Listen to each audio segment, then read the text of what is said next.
Hi friends, మీకు ఇలాంటి effect కావాలనుకుంటున్నారా? అయితే ఈ వీడియోని తప్పకుండా లాస్ట్ వరకు చూడండి. సో, ముందుగా కెలిడోస్కోప్ ఎఫెక్ట్ కోసం మనకు కావాల్సిన వీడియోని మనం టైమ్ లైన్‌లోకి డ్రాగ్ చేసుకుందాం. డ్రాగ్ చేసుకున్న తర్వాత ఎఫెక్ట్స్‌లోకెళ్ళి ఇక్కడ కెలిడోస్కోప్ అని టైప్ చేస్తే వీడియో ఎఫెక్ట్స్‌లో మనకు కావాల్సిన ఎఫెక్ట్స్ వస్తాయి. సో, ఇది ఈ పర్టిక్యులర్ ఎఫెక్ట్‌ని మనం తీసుకున్నాం. సో, డిఫాల్ట్‌గా అట్మాస్ఫియర్ 100%, స్ట్రెంత్ 50% ఉంది. సో, ఇక్కడ మనకు కావాల్సిన వీడియోని కావాల్సితే అట్మాస్ఫియర్‌ని అడ్జస్ట్ చేసుకోవచ్చు. ఇలాగా ఇలాగా అడ్జస్ట్ చేసుకోవచ్చు.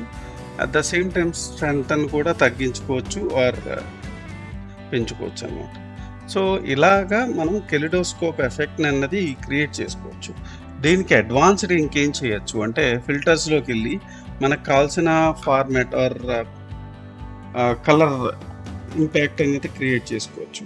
సో, మీరు ఇక్కడ చూస్తే ఇలా ఉంది, ఈ ఫార్మాట్ ఉంది, లేదంటే ఈ ఫార్మాట్ ఈ కలర్ కాంబినేషన్ సెలెక్ట్ చేసుకోవచ్చు, లేదు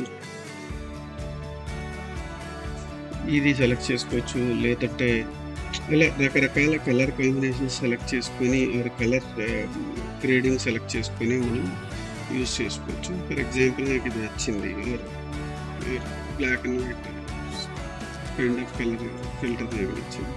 సో, ఇలా పెట్టుకుంటే మన వీడియో అనేది మన ఒరిజినల్ వీడియోకి దీనికి చాలా డిఫరెన్స్ అయితే కనిపిస్తుంది. సో, ఇది ఈనాటి ఇలాంటి ఇంట్రెస్టింగ్ వీడియోస్ కోసం మీరు చేయాల్సిందల్లా మా ఛానల్ సబ్స్క్రైబ్ చేసుకొని బెల్ నోటిఫికేషన్ ఆన్ చేసుకొని పెట్టుకోండి. ఈ వీడియో కనుక మీకు నచ్చితే do like, share and subscribe. Thanks for watching.